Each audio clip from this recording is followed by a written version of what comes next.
Alam na alam ko po na matatalino mga taga Philippine Military Academy. Hindi po yan ang issue. Ang kina-clarify ko po ay kanina sinabi nyo na in-encourage nyo ang PNP na i-encourage yung suspect na lumaban. Yes. Para mapatay, para Yes. masabing nanlaban. Correct. Correct. Para Ito to sa very ma-minimize. incorrect. Correct, yes. Very incorrect po, if I may Yes, say, as a it's not, civilian, sa well, professional police. It Salamat depends kayo, on, Mr. Chair. ano na natin yan, ma'am. That's your view, that. It's not my Hindi view ka only, Mr. Chair. dumaan Thank you for hindi ka putting it on dumaan record. Pagka-mayor, pagka-prosecutor. Ako, alam ko, dumaan ako, prosecutor, mayor, presidente, alam ko ang trabaho ko. Yes, Yan ang salamat kayo, totoo Mr. dyan. Chair. Hindi ka nagdala ng syudad eh. You never Totoo had po, a Mr. chance Chair. to solve the problem of a community. Huwag nating kalimutan, may bombshell na inamin ang dating presidente kanina. Sinimulan niyang i-implicate, ilaglag yung mga ilan sa mga dating PNP officials natin na involved daw sa Davao Death Squad noon. Pero sila mismo, sinabi nila na may death squad sila. Siya. Bagamat hindi daw pulis, may death squad siya. Yun yung iniimbestigahan nga natin dito, Mr. Chair. Yung war on drugs, yung extrajudicial killings na nangyari nung war on drugs, sinimulang modelo sa Davao noon, tapos iniimbestiga natin kung yun ang ginamit na template o modelo para i-scale up nationwide. So, bombshell yung sinabi po ng dating presidente na meron na silang death squad, anuman ang pangalan yan, police o non-police ba yan, kasi it looks like what we are investigating now, yung ginamit na instrumento para sa war on drugs na nagbunga ng napakaraming extrajudicial killings. You are For the record, Mr. correct, ma'am. Tama Thank you, ka talaga. Mr. Chair. Tama ka talaga. So, ganito na lang.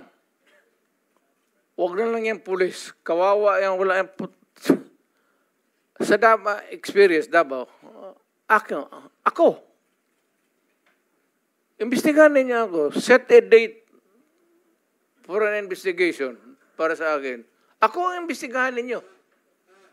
At kunin ninyo yung record sa Davao yung namatay. At sabihin ko sa inyo kung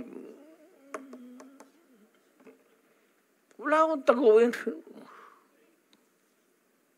Alam mo, nag-warning ako, huwag kayong gumawa dito. Kasi gusto ko ang Davao. Ang Davao was a very kawawa noon. Alam ninyo, sir, alam panahon ng NPA, nung hindi pa ako mayor, kita mo ang Davao. Left and right ang hold up, walang makalabas sa bahay.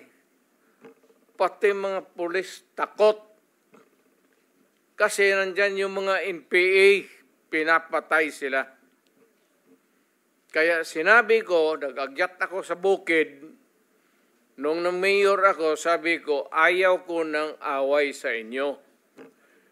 Pero yung mga pamilya ninyo, nandyan sa syudad natin, yung mga top honso ng Communist Party, bilangin ninyo sa ilan ang taga Davao. Saan ang pamilya nila? Sa Davao. Kaya umakyat ako sa bukid. Sinabi ko, stop it. Huwag ninyong patayin ang mga pulis ko kasi putang ina yung pamilya ninyo. Yayariin ko yan. Mr. Chair, if I may, dahil matagal na po yung sa NPA, kung maaring mag-follow-up question ako sa dating presidente Go ahead, sa Mr. Death Squad. Mr. Chair? Salamat Go ahead, kaayo, Mr. Senator Risa. Chair.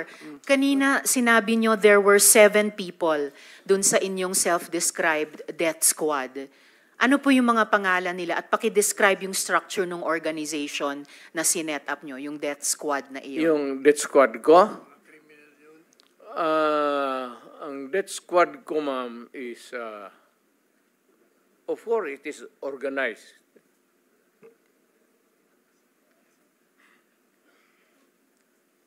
Hanggang dyan lang. Ano po yung structure ng organization na iyon? Against criminals. Hindi po, yun yung task siguro na binigay niyo. Pero anong structure nung death squad niya iyon? Structure against crime and criminals. Ibig sabihin, ano po yung setup? At sino yung 7 yon na miyembro ng death squad Fight niyo? crime. No sir, yung pangalan nung sabi niyo, 7 tao na nasa death squad niyo. Mukhang patay naman sila lahat, ma'am. It's okay sir, ano pong mga pangalan nila? You know, when I was mayor, it's about 43. I am now 73. For the life of me, I cannot remember the name. And ano po yung structure nung 7 yon? Merong bang team leader, may 2 tenyente, then may 4 pa na tao? Ano po yung structure ng organization na iyon? I said I am 73 years old. Hindi ko nga alam kung bakit nandito ako kaharap mo. Sir, I'm sure alam niyo kung bakit kayo nandito. In fact, kayo po yung nagsalita ng pinakamarami sa resource persons. Well, may reward po ba yung 7 iyon sa death squad niyo? Again, ma'am? May rewards po bang ibinibigay sa mga miyembro ng death squad niyo tuwing nakakapatay sila? Police? Police ba yung death squad niyo? Yun ang allegations. Hindi po, yung sinabi niyo kanina. Huwag tayong lumabas dyan. Hindi po ako lumalabas. May ibang lumalabas. Yung Dito sinabi tayo po ninyong death squad, dito, may rewards po ba yun? Centered sa police na sinasabi na binabayaran. No sir, pina-follow up ko yung sinabi ninyo. Yung civilian? Unprompted. So, kung civilian yon, yung sinabi nyo na death squad nyo na 7 tao, may rewards po ba yung 7 taong iyon kapag nakakapatay sila? Ay, hindi ma'am, mayayaman yung mga, maraming gago na mayayaman sa Davao. Ano pong connection ng mayayaman sa Davao? Gusto dun sa pumatay miyembro ng mga death kriminal. squad? Because Ibig they want their city to be safe. Nagbibigay sila, yung Because mayayaman, they ng want rewards sa business to death thrive. squad? Yes sir, bago po yan. Sinasabi nyo ba na yung mayayaman sa Davao nagbayad sa death squad para pumatay? No, hindi ma'am. Si Sila Colonel mismo. Makasait po ba kasama sa death squad na iyon? Sino? Colonel Makasait, kasama po ba sa death squad na iyon? Colonel Makasait? Ma'am, alam mo sa totoo lang, mahabang istorya to. It's okay sir, maikli lang sana Pero kung sagot. ang problema, ma'am, patay na yung tao. Si Colonel Makasait ay patay na. Ayaw kung marami. Police officer in the police department. Pero patay na yung tao. Okay sir, may Huwag rewards mo po ba akong sila? tanungin kung anong history yung tao na yan, patay na. Okay, may rewards po ba sila, yung mga miyembro ng death squad nyo? Sino? Ako? Magbigay? Yung 7 miyembro, kung sino man ang nagbigay, may rewards ba sila kapag pumapatay sila? Walang reward, ma'am, kung Walang police rewards. yan. Lalo Hindi na ho. police. Bakit Wag- ako magbigay ng reward sa mga... Paiba-iba, hindi po. Trabaho Paiba-iba po nila yung yan. sinasagot nyo eh. Hindi ko tinatanong yung mga pulis. Tinatanong ko po yung mga miyembro ng death squad nyo. Binabayaran ba sila kapag nakakapatay sila? Wala. Wala. Okay. So May- libre Sen- lang May yung I remind the pagpatay. Senate- Just to make of record na sinabi ng dating presidente na yung mga mayor na suspected na involved sa drugs dapat patayin.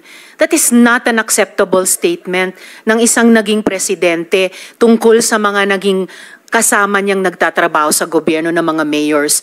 For everyone, whether mayor, whether maliit na drug suspect, kahit pa yung mga high-value targets, may due process.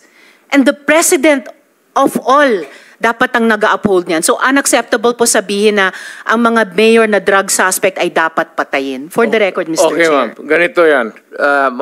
Mabutit dumating ako dito. Pasalamat talaga ako para lumabas, ilabas na lang natin yung totoo. Alam mo, pagka mayor, pagka sindikato, hindi mo matanggal yan. Hindi mo basta-basta matanggal yan.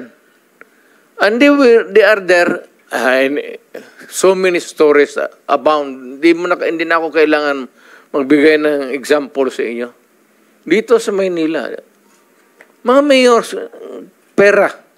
It's always money, money, money, money.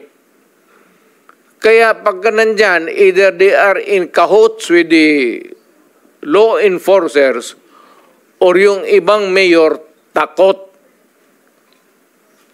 Yung sa probinsya, kung magka-mayor ka, kaya wag kayo, may nakikinig ngayon, wag kayo magpili ng mayor na pitsugin. Kasi wala talagang mangyari. Pagka mayroong mga sindikato,